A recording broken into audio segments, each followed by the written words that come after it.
गांव की वादियाँ इतनी सुंदर थी मानो स्वर्ग धरती पर उतर आया हो। पर उसी गांव की ढालियों में रहता था एक दैत्य। कालिंद एक बहुत ही खतरनाक दैत्य था।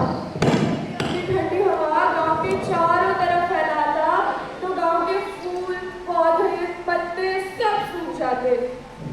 इसी गांव में रहती थी एक लड़की फ्योरी, जिसका नाम उस पीले खिले फूल पे रखा था जो आज भी अपनी चमक से संपूर्ण हिमालय क्षेत्र को सुगंधित करता है। फ्योरी उस फूल की तरह निडर और चमकदार थी। जब सारे लोग कालिंद के डर से घर में दुखी रहते तो फ्योरी अपनी नन्ही दौड़ से बाहर आती और कहती, अरे तुम सब डर क्यों रहे हो? ये हमारा ही गांव है, हमारा ही घर है, बाहर निकलो सब, बाहर आओ। पर एक दिन कालिंद का कहर इतना भयानक हुआ कि गांव की सारी हरियाली मुरझा गई। ये फूल, ये पत्ते, ये क्या हुआ सारे गांव में?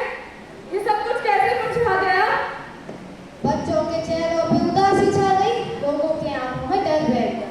फ्योरी से ये सब देखा न गया। उसने ठान लिया कि अब वो कालिंद का सामना करेगी और एक नन्ही सी टोकरी में कुछ सूखे फल और रोटी बांधकर वो अंधेरी खाई की तरफ चल पड़ी। रास्ता बहुत कठिन था, पथरीले रास्ते, ऊंचे ऊंचे पेड़, लेकिन फ्योरी का साहस उसका नहीं था। आखिरकार उस नदी किनारे पहुंच गई जहां कालिंद का निवास था। वह भयंकर कोहरा था और एक डरावनी सिसकी सी आवाज हवा में गूंज रही थी। कालिंद, बाहर निकल, अब मैं तुझसे नहीं डरती। तभी कोहरे से विशालकाय परछाई उभरती है। कालिंद, जिसकी आंखें लाल थी और मुंह से बर्फीली सांसें उगल रहा था। कौन है वो चीज जो मेरे सामने खड़े होने की हिम्मत करती है?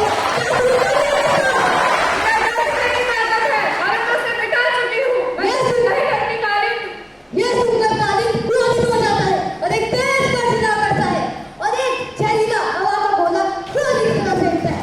फ्योरी उस गोले से बचने की कोशिश करती है पर वो गोला उसके सीने पे जा लगता है। वो छटपटाती, घुटनों के बल गिर जाती और अपने सीने को पकड़ लेती। उसका शरीर अब टूटने लगता है। उसकी ताकत अब टूटती हुई लग रही थी पर उसके आंखों में अभी भी हार नहीं थी। उसने अपने अंतिम समय में कुछ शब्द अपने गांव, अपने लोगों के लिए कहे।